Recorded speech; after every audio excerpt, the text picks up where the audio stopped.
I remember the summer my family camped at a beachside campground when I was a kid. It was one of those places where the salty ocean air mixed with the smell of campfires, sunscreen, and bug spray. We had an old, faded blue tent that barely fit all of us. My parents, my two siblings, and me. It sagged a little in the middle, but we didn't care. We were too excited to be camping right next to the ocean, spending our days in the waves and our nights by the fire.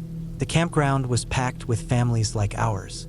There were kids running around barefoot, riding bikes, playing tag between the tents and RVs. The air was full of laughter, sizzling hot dogs, and the occasional barking of someone's overexcited dog. It felt like one big outdoor sleepover, and for a kid, there wasn't much better than that. One night, the park ranger hosted a campfire gathering. It was in a clearing near the beach, a big ring of logs and benches surrounding a roaring fire. My parents thought it would be fun for us, so after dinner, we all walked down to join the rest of the campers. The ranger was a friendly-looking guy with a thick beard and a voice that carried over the crackling flames. He told stories, some funny, some spooky, but always with a punchline at the end. Nothing too scary, just enough to make us shiver and then laugh. We roasted marshmallows, sang songs, and enjoyed the warmth of the fire against the cool night breeze rolling in from the ocean. At one point, the ranger opened the floor for anyone to share a story. That's when my dad and my uncle got an idea. I could see it in their faces, the way they grinned at each other, that mischievous spark in their eyes. They were about to mess with us, and we didn't even see it coming. They made up a story on the spot, playing off each other like they had planned it all along. It was about an old woman who used to live near the campground years ago. She would spend her days feeding the birds, seagulls, crows, even the pelicans that nested along the shore. She loved them so much that she barely talked to people. Every morning, she'd scatter seeds and breadcrumbs, and the birds would swarm around her like she was one of them. But one day, something went wrong. Maybe she didn't bring enough food. Maybe the birds had gotten too used to being fed. Maybe they were just hungry. No one knew for sure. But the story went that the birds turned on her, pecking and clawing, their beaks and talons tearing at her face until they took her eyes. She had screamed, they said, loud enough for the whole campground to hear, but by the time anyone came looking, she was gone. The only thing left were her empty shoes and a mess of feathers and blood in the sand. Now, they said, she wandered the campground at night, listening for children who were out of their tents past bedtime. She couldn't see anymore, so she had to rely on sound. And when she found a child, she'd grind them up into bird feed, just like the breadcrumbs she used to scatter. That was how she kept the birds fed. That was why she was still out there, scratching along the tents, listening for little voices and footsteps. The moral of the story, they said, was simple. Stay in your tent. Don't feed the birds. We were terrified. The story had started off silly, but by the end, we were huddled together, wide-eyed and silent. The fire crackled. The ocean waves rolled in the distance. Someone laughed nervously. The ranger gave my dad and uncle an amused look but didn't say anything. And then, just like that, the gathering was over. The campers started heading back to their tents, some still chuckling about the story. But we weren't laughing. The walk back to our campsite felt longer than before. Every shadow between the tents seemed darker. The trees swayed in the night breeze, their branches creaking. The campground wasn't scary during the day, but now, everything looked different. The dirt paths seemed narrower. The bushes rustled in ways they hadn't before. Our tent, normally a safe haven, suddenly felt flimsy, like a thin piece of fabric wasn't enough to keep anything out. We climbed into our sleeping bags, still shaken, whispering about the story. My parents told us to go to sleep, but it was easier said than done. The campground was full of noises, the distant laughter of other campers, the rustling of leaves, the occasional call of a night bird. Then we heard it, a soft scratching. It was faint, barely there, but we all froze. The sound came again, a slow, dragging scrape against the nylon of our tent. My heart pounded so hard I could hear it in my ears. My siblings held their breath. No one moved. Scratch, scratch, scratch. I squeezed my eyes shut, willing it to go away. Maybe it was just the wind. Maybe it was nothing. But then it happened again, this time from the other side of the tent. A slow, deliberate scrape against the fabric. We wanted to call for our parents, but the story had gotten to us. What if she was out there, listening for our voices? What if we made a noise and she found us? So we stayed silent, clutching our blankets, waiting for it to stop. And then it did. The scratching stopped. The only sound was the wind and the distant waves. We lay there, still frozen, too scared to move. Minutes passed, maybe an hour. Finally, exhaustion won out, and one by one, we drifted off to sleep. In the morning, the fear felt silly. In the daylight, the campground was back to normal. Kids running around, parents making coffee over camp stoves, seagulls crying overhead. We unzipped the tent and stepped outside, blinking in the sunlight. That's when we saw them. Bird tracks, all around our tent. They crisscrossed the dirt, little clawed footprints leading up to the walls of our tent, right where we had heard the scratching. We never figured out what happened that night. Maybe it was just seagulls poking around for food. Maybe it was the wind, but we never fed the birds after that. And every time I hear scratching at my window, even now, I remember that night in the tent. The story our dad and uncle made up, the fear that felt real, and the tracks in the dirt the next morning. Camping in the middle of nowhere in North Georgia seemed like the perfect way to escape for a weekend. My friend and I had been planning the trip for a while. Just a couple of days off the grid, no phone service, no responsibilities. We packed our gear, filled up the gas tank, and headed out early Friday afternoon, winding our way deeper into the woods, where the roads turned from pavement to gravel, then dirt. The kind of place where you didn't see many houses, just endless trees and old, rusted-out mailboxes marking long driveways that disappeared into the woods. On our way, we stopped at a small, run-down grocery store to grab some last-minute snacks and, most importantly, beer. We were looking forward to a few cold ones by the fire, but the woman at the register let us know that we were in a dry county. No alcohol sales. That threw us off. We hadn't even thought to check. We asked if there was anywhere nearby where we could buy beer, and she gave us directions to a bar just over the county line, about a 10-minute drive from where we were. It was getting close to dark, but we figured we'd stop for a drink or two before heading to the campsite. The roads out there weren't well marked, and the directions she gave us were vague at best, full of things like, turn right where the old barn used to be, and if you hit the bridge, you've gone too far. But we had nothing better to do, so we followed them as best we could. The road got narrower as we drove, the trees pressing in on both sides. It was the kind of darkness that seemed thicker than usual, the headlights only cutting so far before the black swallowed everything up again. We passed no other cars, no houses, just trees and more trees. It felt like we were the only ones out there. Just when we were about to turn back, we saw a dim light ahead. As we pulled up, the building came into view. It didn't look like any bar I'd ever seen. There were no signs, no neon beer logos in the windows, actually no windows at all. They had been bricked over, leaving the place looking more like an old bunker than a business. A single light bulb hung above the screened door entrance, casting a sickly yellow glow onto the gravel lot. It was the only source of light for what felt like miles. No cars, no people, just this place sitting in the middle of nowhere, waiting. We sat in the car for a while, trying to talk ourselves into going inside. We joked about horror movies, about how we'd probably walk in and find a room full of people who all turned to stare at us in unison. But underneath the jokes, something felt wrong. It wasn't just the look of the place. It was the silence. No voices, no music, nothing. Just the wind through the trees and the distant chirp of night insects. After a minute, we decided we didn't need a drink that bad. I turned the car around, gravel crunching under the tires, and we drove off, not saying much. Neither of us wanted to admit it, but we had both felt the same thing, like we had shown up somewhere we weren't supposed to be. I kept glancing in the rearview mirror, half expecting to see someone step out of the shadows, but the place faded into the darkness behind us, swallowed up by the trees like it had never been there at all. We made it to the campsite without any issues and spent the rest of the night drinking sodas by the fire, still feeling a little on edge but glad we had left when we did.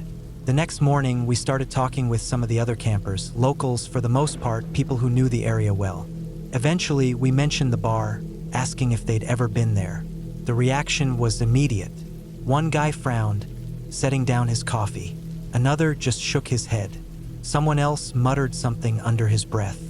One of them finally spoke up and told us, plain and simple, that the place we had gone to was not, and had never been, a bar. They didn't know what it was exactly, but they had their suspicions. They thought we had been lured. The woman at the store, was she in on it? Was it a mistake? No one could say for sure, but the locals made it clear that people in these parts didn't just send strangers to that building by accident.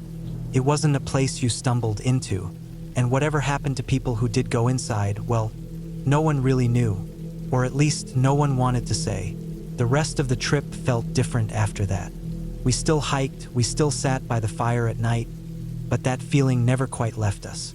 The feeling that we had come too close to something we didn't understand, something we weren't meant to see. And even now, years later, I still wonder, what would have happened if we had walked through that door? My girlfriend at the time and I planned a camping trip 5 hours away from home for her birthday and our anniversary. It was supposed to be an adventure, something fun and different. The timing worked out perfectly because a big storm had just passed through the day before, and we figured the fresh air and the scent of rain would make for an unforgettable trip. We left early in the morning and arrived at the campsite in the early afternoon. As we checked in, the guy at the entrance told us that we were the only ones there for the entire weekend. First, we were thrilled. We had the entire place to ourselves. No noisy neighbors, no one to bother us. Just us, nature, and a peaceful weekend ahead. The drive to our designated campsite was long and winding, the road narrowing the closer we got. It was clear that once we were parked, the only way out was to back up the way we had come. That didn't bother us at the time. We were too excited about setting up camp. We unloaded the car, pitched our tent, and decided to take a walk around to explore. The forest was eerily quiet. No birds, no rustling in the trees, just complete silence. It was strange, but not alarming, just something we took note of. After a while, we stumbled upon a group of old white cabins deep in the woods. They were all identical, neatly arranged, and looked abandoned. Felt like they shouldn't be there, like they didn't belong. There were no signs of life, no footprints or pathways leading to them. A weird feeling settled over both of us, an unspoken agreement that we shouldn't linger. We turned around and walked back to our campsite. After resting in the tent for a bit, we tried to start a fire. Neither of us had ever been camping before, so we were completely clueless. We had bought self-lighting logs and lighter fluid, but everything else around us was still damp from the storm. Finding dry kindling was nearly impossible, but after a lot of struggling, we finally got a small fire going. We roasted hot dogs, made s'mores, and enjoyed the stars. It was peaceful until the realization of just how dark it was out there set in. My girlfriend was easily spooked, and she asked if we could get into the tent. I agreed, and we put out the fire before crawling into our sleeping bags. We lay there talking for a while, but I could tell she was tense. Then she suddenly put her hand over my mouth, her body stiffening. I was about to ask what was wrong when I heard it too. Footsteps. Heavy footsteps. Not one, but several, like a group of people walking nearby. My mind immediately went to animals, but then we heard something else. Mumbling. Low, hushed voices. Sounded like speech, but not words we could make out. It wasn't an animal. We froze, barely breathing, as the sounds got closer. The footsteps and the mumbling moved around us, circling the tent. And then silence. Just as suddenly as it started, it stopped. We waited, barely daring to move. Time seemed to stretch indefinitely. My girlfriend finally whispered that we needed to get to the car. Adrenaline surged through me as I unzipped the tent and peeked outside. I saw nothing but darkness. I gestured for her to stay close behind me, and we bolted. The moment the car doors locked behind us, she broke down, panicked and demanding answers I didn't have. Who else was out here? Why would anyone be creeping around a deserted campground? I had no answers. I made the split-second decision to grab our stuff and get out of there. I ran back to the tent, grabbed the ice chest, threw it into the car, and turned to get the tent. That's when I heard the footsteps again, this time faster, coming toward me. My heart nearly stopped. I ripped the tent from the ground, tarp and all, slung it over my shoulder, and sprinted back to the car. Without wasting a second, I threw the car into reverse and backed out of the campsite. That's when we hit another problem. The path split in 6 different directions. In our panic, neither of us could remember which one led to the exit. We picked one at random and ended up in another empty campsite. I swore under my breath and reversed again. Then I saw it. From the new angle, I spotted a small sign behind an overgrown bush, pointing to the main road out. I floored it in that direction. As we sped away, I noticed a single, small green light deep in the woods near where our campsite had been. It was the only light out there. I don't know what it was, and I didn't want to find out. We drove the entire 5 hours back home that night, arriving at my girlfriend's parents' house at around 4 in the morning. We passed out on the couch, exhausted, drained, and shaken. We never spoke about that trip again. I haven't been camping since, and I don't think I ever will. I had been looking forward to this camping trip for months. After weeks of working long shifts and barely having any time for myself, I finally had a weekend off. I packed my gear, loaded up my truck, and drove out to a secluded campsite deep in the woods. This wasn't some tourist-heavy campground with marked spots and fire pits. I wanted real solitude. I found a remote clearing, miles from the nearest road, where the only sounds were the rustling of leaves and the occasional call of a distant bird. Setting up camp was routine. I pitched my tent, gathered firewood, and got a small fire going as the sun dipped lower in the sky. The evening air turned crisp, and I settled into my chair, enjoying the quiet. It was peaceful, the kind of silence you don't get in the city, where even at night, there's always some distant hum of traffic or a siren wailing. Here, it was just the crackle of my fire and the gentle rustling of the trees. As the firelight flickered around me, I ate my dinner, watching the sky darken. The stars were just beginning to appear when I heard something in the woods. At first, it was faint, a rustling, maybe an animal moving through the brush. I didn't think much of it, but then it stopped. The kind of stop that doesn't feel natural, like when an animal suddenly freezes, sensing danger. I scanned the darkness beyond the fire's glow, but I couldn't see anything. Still, I had this odd feeling, a pressure in my gut. I shrugged it off. I was deep in the woods. Of course, there'd be sounds, probably a deer or a raccoon. A while later, I banked the fire and climbed into my tent. The ground was hard beneath my sleeping bag, but I was tired enough that it didn't matter. Just as I was starting to drift off, I heard it again. The rustling, closer this time. I sat up, straining to listen. The noise had a deliberate quality to it. Not the erratic movement of an animal, but something slow, careful, like someone trying to be quiet. I grabbed my flashlight and unzipped the tent just enough to peek out. The fire had burned low, casting long shadows. My truck was parked a few feet away, its dark shape blending into the background. Beyond that, just trees and darkness. I swept the light around but saw nothing. Still, I couldn't shake the feeling that something was off. I considered calling out, but something told me not to. Instead, I sat there for a long time listening. Eventually, I convinced myself I was being paranoid. Maybe a branch fell or some small animal had been moving around. I zipped the tent back up and lay down again, but sleep didn't come easy. Sometime later, could have been minutes or hours, I woke up again. This time, it wasn't the sound that got me. It was the feeling, that deep, primal instinct that something isn't right. I held my breath and listened. The woods were silent, too silent. No wind, no insects, nothing. Just that heavy, unnatural quiet. Then, just outside my tent, I heard breathing. Slow, steady breaths. Not an animal. Not the ragged panting of a deer or the snuffling of a raccoon. It was deliberate, controlled, human. I didn't move. My heart hammered so hard I was sure whoever was out there could hear it. I had my knife in my pack, but it was out of reach. My gun was in my truck, completely useless to me now. The breathing continued, just inches from where I lay. I forced myself to stay still, to listen. Whoever was out there wasn't moving, just standing there, waiting.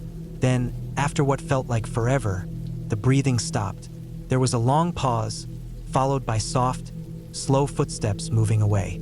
I waited until I was sure they were gone, then unzipped the tent as quietly as I could. The fire was nearly out, just glowing embers. My truck sat where I left it. Nothing seemed out of place. But I knew someone had been here, watching me. I didn't pack up right away. I didn't want to make noise, didn't want to give away that I was awake. Instead, I sat there, gripping my knife, listening for any sound. Dawn came slowly, but when the sky finally lightened, I stepped outside. I checked around the campsite, looking for any sign of footprints, but the ground was too hard. Whoever it was, they hadn't left anything behind. But I knew they had been there. I didn't waste time. I packed up my gear, tossed everything into the truck, and got out of there.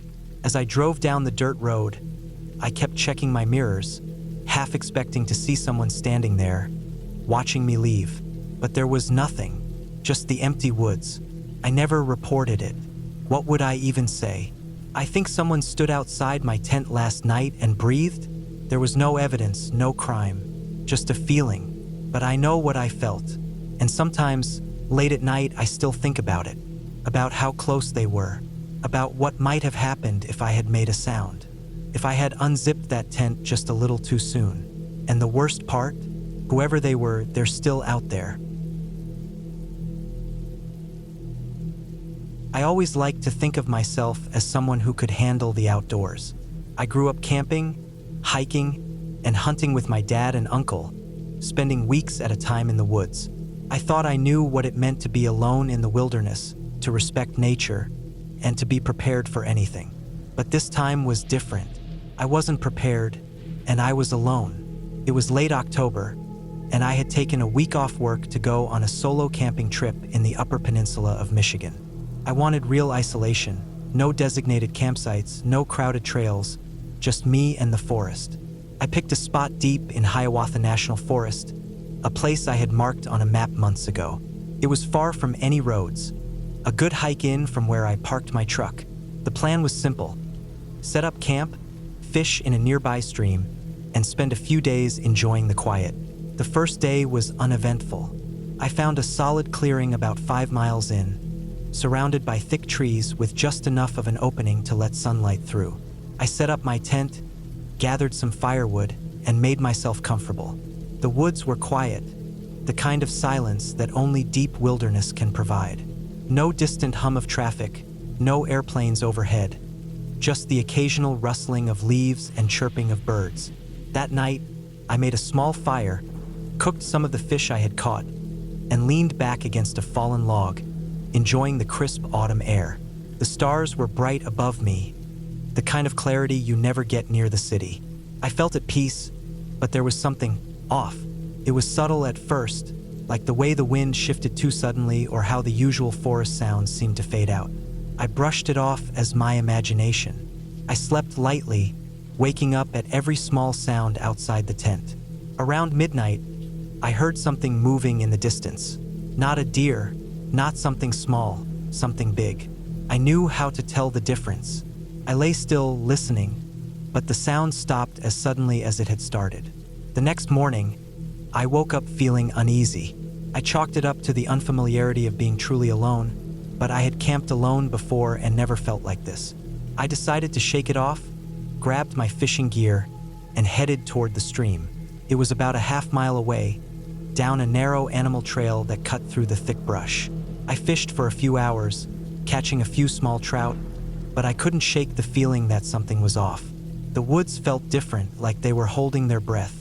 No birds, no squirrels, just the occasional gust of wind rustling the leaves. Around noon, I decided to head back. That's when I found them, tracks. Not deer, not bear, something else. They were large, bigger than any wolf tracks I had ever seen, but shaped wrong. The front looked almost like a paw, but the back stretched out like a human foot. I squatted down, running my fingers along the edges of the print. The depth told me whatever made them was heavy, much heavier than me. I followed the tracks for a few yards before realizing they were circling my camp. My stomach dropped. I scanned the trees, suddenly hyper-aware of my surroundings. I told myself it was just a big wolf, maybe some odd deformation in its paw. I forced myself to believe that. I went back to camp, trying to act like I wasn't rattled. That night, the noises started again. Twigs snapping, heavy footsteps moving just outside the fire's glow. I sat up, gripping my knife, every muscle in my body tense. I didn't have a gun, something I regretted more and more by the second. Then I saw them, just beyond the trees, reflecting the firelight. They weren't the yellow-green glow of a deer or coyote. These were higher off the ground, wide apart, and staring directly at me. I froze, barely breathing. The eyes didn't move for what felt like an eternity. Then, slowly, they disappeared, like whatever it was had backed away into the darkness. I didn't sleep that night. The first light, I made the decision to pack up and leave. I wasn't going to risk another night here. As I packed, I kept my knife in my hand, scanning the tree line every few seconds. The forest felt dead, completely silent. The hike back to my truck was the longest 5 miles of my life. I moved quickly but cautiously, stopping every few minutes to listen. I could feel something watching me, staying just out of sight. The occasional rustle of leaves, the faint snap of a branch, always just far enough away that I couldn't see anything. Then, about a mile from my truck, I caught a glimpse of it. It was standing between the trees, half hidden by the brush. It was massive, at least 7 feet tall, covered in thick, dark fur. The shape was wrong. The arms were too long, the legs bent oddly, like a man crouching but still towering over me. The head was the worst part. It was like a wolf's, but stretched, unnatural. The ears were pointed, standing tall, and its snout was long, ending in a black nose. I could see its breath in the cold air. I didn't move, couldn't. My mind screamed at me to run, but my legs wouldn't respond. The thing cocked its head slightly, like it was studying me. Then, in one fluid motion, it turned and disappeared into the trees. I ran. I ran harder than I ever have in my life.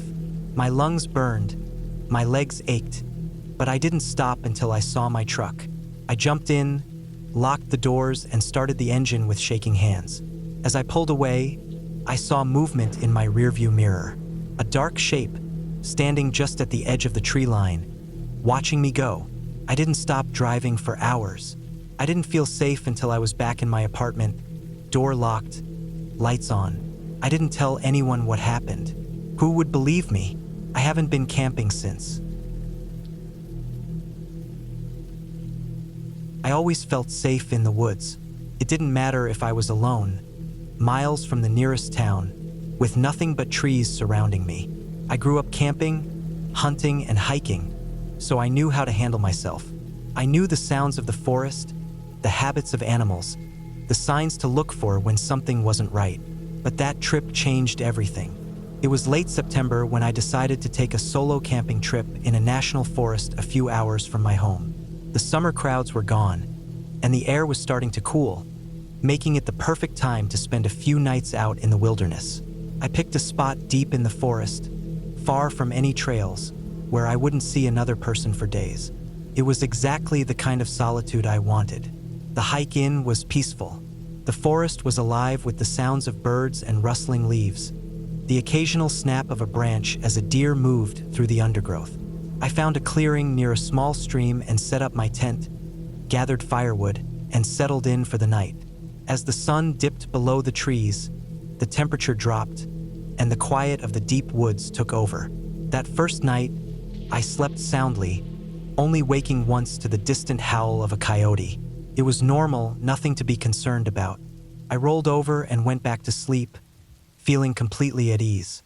The next morning, I spent my time exploring, following the stream to a larger body of water, fishing a bit, and enjoying the quiet. I felt completely alone in the best way. But as the day wore on, something changed.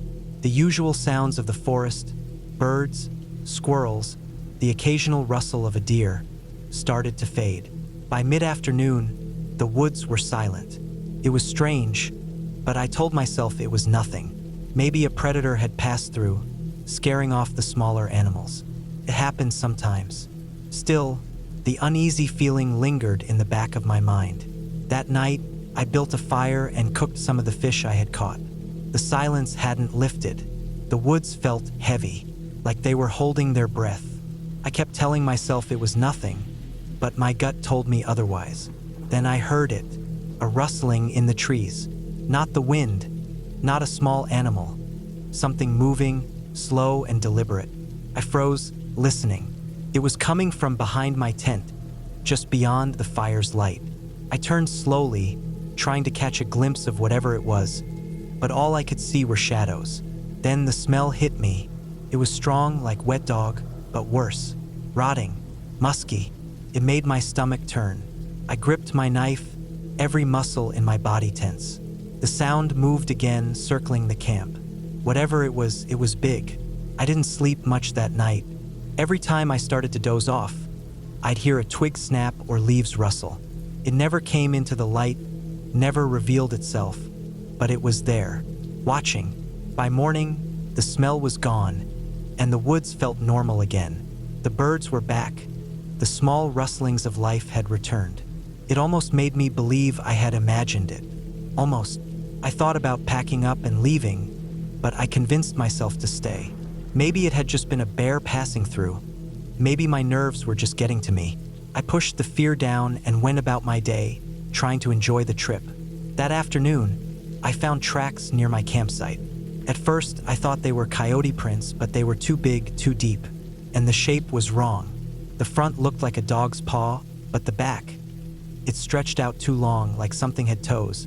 It sent a chill down my spine. I followed them for a short distance before I realized they had circled my camp. My stomach twisted. I was being watched, stalked. That night, I built my fire bigger, trying to push back the dark. The smell returned, stronger this time, and then I saw it. Just beyond the fire's glow, standing at the edge of the trees, was a shape. First, it looked like a large dog, but something was wrong. It was too tall, too thin. Its fur was patchy, matted. Its eyes glowed faintly in the firelight, and they were locked onto me. I gripped my knife tighter, my heart hammering in my chest. The thing didn't move. It just stood there, watching. Minutes passed, then an hour. I refused to look away. Then, as suddenly as it had appeared, it turned and slunk back into the trees. I didn't sleep. I sat by the fire, gripping my knife, listening to the sounds of something moving just beyond the light. Slow, patient. As soon as the sky began to lighten, I packed up. I didn't care about breakfast, didn't care about rest. I needed to get out. The hike back to my truck was the longest of my life. The entire way I felt it. That presence, keeping pace with me, staying just out of sight. Every so often, I'd catch a glimpse of movement through the trees, but never enough to see it clearly. It was following me. When I finally saw my truck through the trees, relief washed over me. I practically ran the last stretch, threw my gear into the back, and jumped into the driver's seat. As I started the engine, I looked back one last time. It was standing at the tree line, just barely visible through the early morning mist. Tall, thin, its head cocked slightly, still watching. Then it turned and disappeared into the trees. I never went back to that forest, and I never camp alone anymore. I've spent most of my life hiking, camping, and exploring. I've been in deep forests, on remote mountain trails, and even explored caves where the only light came from the beam of my headlamp. But nothing I've ever done has come close to the sheer terror I felt that day in Palo Duro Canyon. The canyon is an unforgiving place, a vast expanse of red clay and jagged rock formations that stretch as far as the eye can see. It's beautiful, but it's also harsh. Out here, water carves deep cuts into the ground, creating hidden crevices and caves that seem to swallow the landscape whole. The trails are well marked, but if you wander too far, you're on your own. I had set out early that morning, aiming to explore some of the less traveled parts of the canyon. I was miles off any official trail, walking across dry, cracked clay, scanning the horizon for anything interesting. The air was hot, the sun relentless, and my boots kicked up dust with every step. I wasn't worried about getting lost. I had my GPS, extra water, and enough supplies in my pack to last me a couple of days if I had to hunker down. What I wasn't prepared for was the ground giving out beneath me. It happened so fast I didn't even have time to yell. 1 second, I was walking across what looked like solid ground. The next, I was dropping straight down. My feet slipped on the dry, loose clay, and before I knew it, I was sliding down into the earth. The chute was narrow, a vertical slit in the ground that had likely been hollowed out by centuries of rainwater. My backpack saved me. It wedged between the rock walls, stopping me from falling deeper. My legs dangled beneath me, kicking against empty space. I tried to stay calm, but my heart was pounding so hard I could hear it. I had no idea how deep the hole went. The canyon is full of caves and hidden passageways, some of them leading to sheer drops, and I had no way of knowing if there was solid ground beneath me or a 100-foot drop into darkness. I reached up, trying to pull myself back up, but the walls were smooth, worn down by time and weather. My fingers scraped against the red clay, but it crumbled in my grip. I could feel myself slipping. Every time I moved, the loose dirt beneath me shifted, threatening to send me further down. I wedged my arms against the walls, pressing out as hard as I could, trying to create enough friction to hold myself in place. For a long time, I didn't move. I just hung there, breathing hard, trying to think. My first instinct was to take off my backpack, but I knew that was a mistake. It was the only thing keeping me from sliding down. If I lost it, I might be able to move more freely, but I also might drop straight into whatever was below me. Couldn't risk it. I started inching my way up. It was slow, agonizing. The red clay was too dry to grip, and every movement sent little cascades of dust and pebbles down into the darkness below. I used my elbows, my knees, anything I could press against the walls. But every time I tried to lift myself, I'd slip back down an inch or two. It felt impossible. Minutes passed, maybe an hour. I had no way of knowing. My arms ached, my legs were cramping, and I was drenched in sweat despite the dry air. The worst part was the silence. The canyon, usually filled with the distant sound of wind and birds, was dead quiet down in that hole. It was like the world had disappeared above me. I forced myself to keep moving, 1 inch at a time. Slowly, painfully, I started making progress. I found tiny cracks in the clay, just big enough to wedge my fingers into. My boots scraped against the walls, searching for anything solid to push against. Every movement was careful, deliberate. I knew if I panicked, if I moved too fast, I'd lose what little progress I had made. At one point, my foot slipped and I dropped a few inches. My stomach lurched, and I had to bite back the rising panic. Couldn't let fear take over. I had to focus. Finally, after what felt like an eternity, I reached the edge of the hole.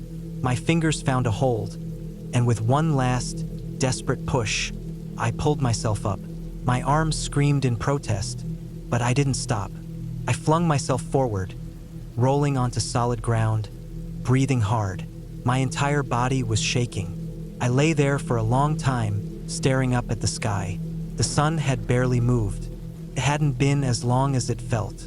But in that moment, time didn't matter. I was out. I sat up and looked back at the hole. It was just a crack in the earth, barely noticeable unless you were standing right next to it.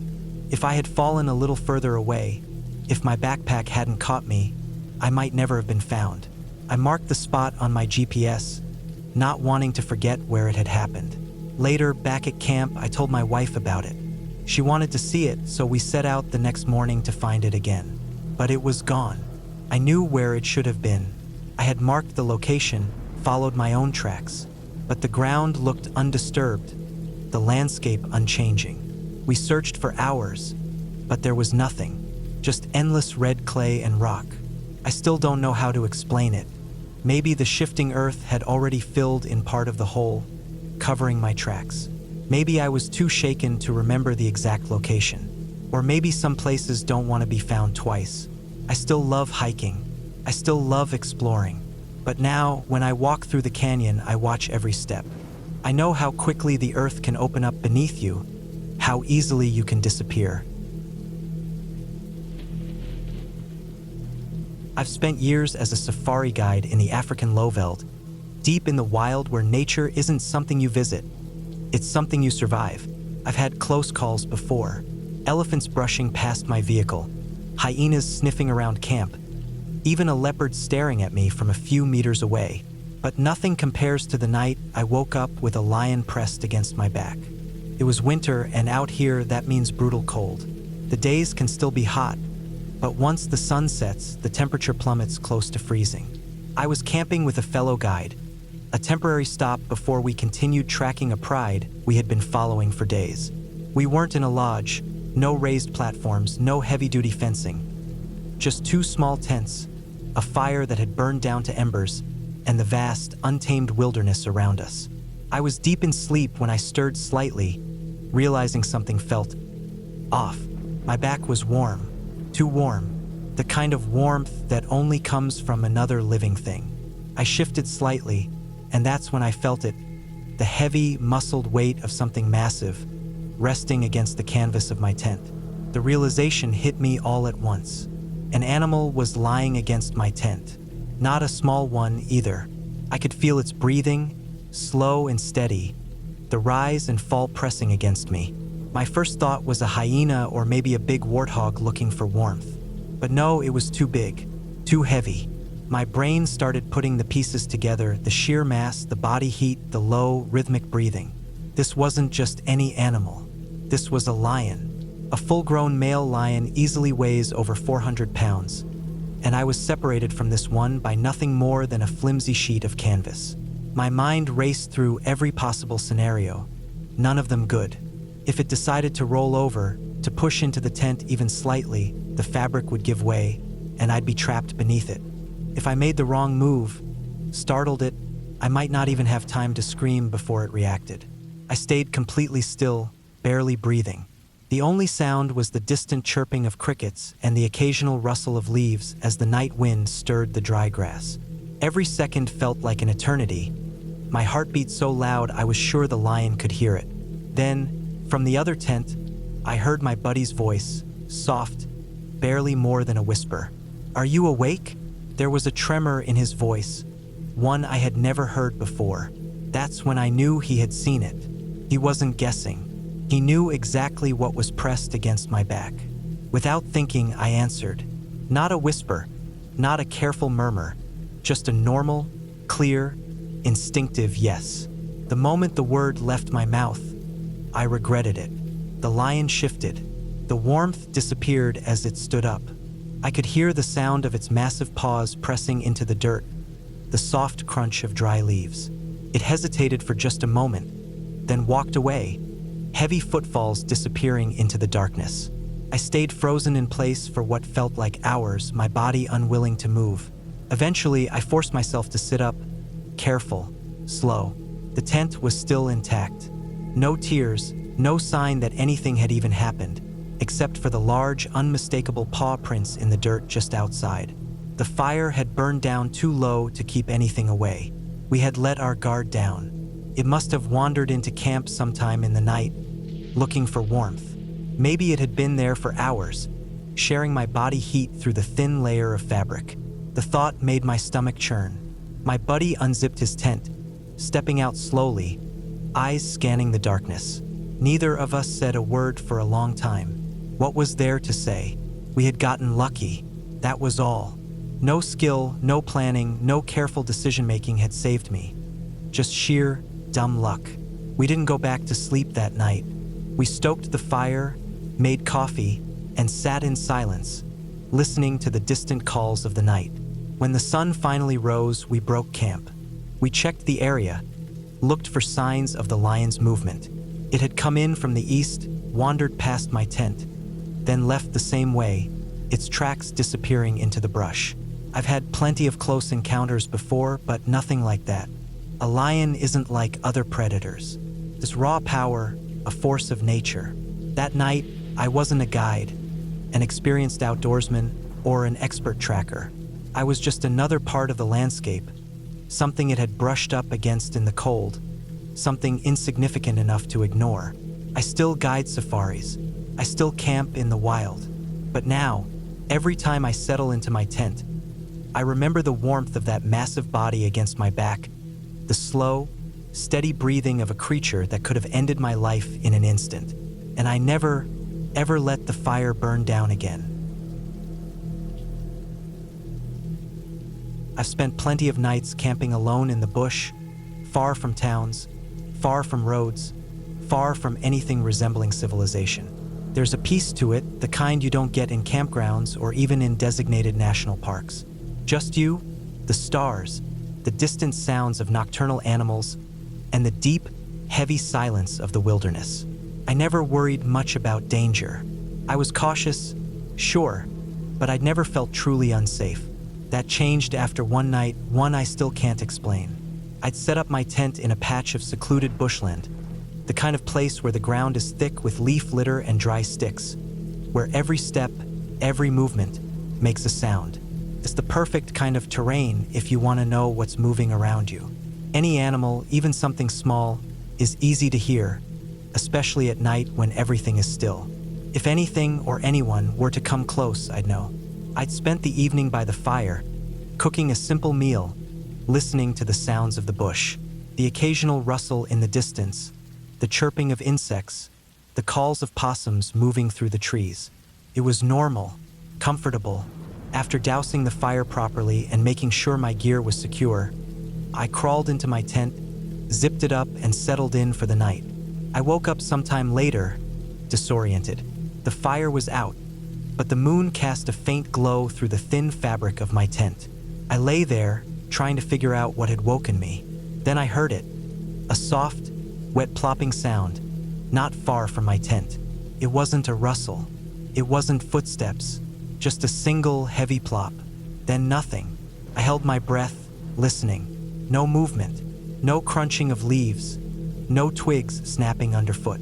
Just silence, the kind that makes your ears ring, like the whole world is holding its breath with you.